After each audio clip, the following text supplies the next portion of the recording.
to Z Mysteries, Super Edition 4, Sleepy Hollow Sleepover by Ron Roy. Chapter 6. Officer Clever put his hand on Josh's shoulder. "Don't worry, we'll get you back to your cabins," he said. "I called the dispatcher. They promised to get some cars out here as soon as they can." Officers Clever and Riley walked toward the smoldering fire. Ruth Rose pulled out her cell phone. "You should call your father," she said to Dink. Dink barely heard her words. He gazed through the trees at what was left of the hay wagons. He saw charred wood on the ground, still smoking.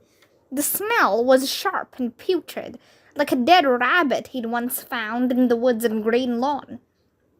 Dink was still bothered by the men he'd seen in the woods. Were they police officers? Had they set the wagons on fire? Should he tell Officer Clever what he suspected about the cop with the sneakers that lit up? "Dink," Josh said. "Come back to Earth, dude." Ruth Rose held her phone out to Dink. "Your dad will be worried when we're late," she said. "You need to call him." Dink took the phone. He stared at it in his hand.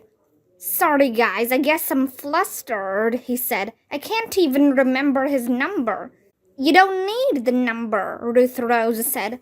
She took her phone back and showed Dink the green talk button. "Just push this button, and the last phone number you dialed will ring." She pushed the button and handed the phone to Dink. Dink put the phone to his ear and heard the ringing. His father answered. "Dad, hi, it's me," he said. "We're gonna be a little late getting back." Josh and Ruth Rose listened as Dink explained about the fires. "We're fine, Dad," Dink said into the phone. "They're sending some cars to pick us up. We'll see you later, okay?" Dink handed the phone back to Ruth Rose. Josh thumped Dink's shoulder. "Let's go back to the bonfire," he said. "Maybe there are more marshmallows." Dink, Josh, and Ruth Rose walked back to the circle of stumps.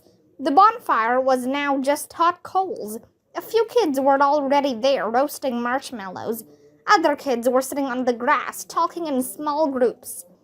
"Who do you suppose set those fires?" Ruth Rose asked. "Probably those guys Dink saw," Josh said. "Yeah," Ruth Rose said. "But why would they play such a nasty trick on a bunch of kids they don't even know?" Dink remembered Officer Riley telling Officer Clever that someone had let the air out of his cruiser tires. That wasn't playing a trick on kids. Just then, 4 cruisers pulled into the clearing, one behind the other. The 4 drivers approached the kids sitting by the bonfire coals. "Do you know where Officer Clever is?" one of the officers asked. "He went over there," Dink said, pointing toward the fire engines. He noticed the officer's name tag, Officer Sneak. "I'm right here, Sam," Officer Clever said. He had jogged out of the woods. "What's the deal?" Officer Sneak asked. "We heard there was a fire." Officer Clever quickly explained about the burned wagons and the cruiser with flat tires. "Right now we need to get these kids back to their parents," he said. "How many kids are there?" Officer Sneak asked. "About 25, I think," Officer Clever said.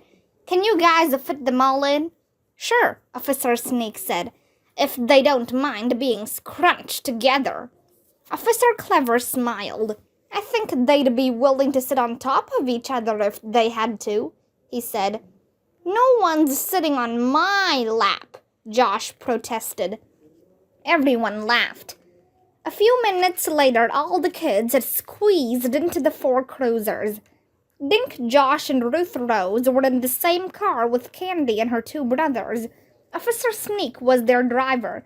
Candy was sitting on Adam's lap in the back. Andy and Ruth Rose sat next to them. Dink and Josh were in the front with the driver.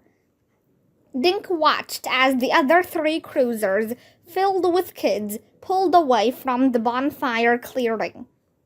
Officer Clever walked up next to Officer Sneak's window. "Tell dispatch we need to get an air tank out here," he said. "Billy's tires are all flat." "Will do," Officer Sneak said.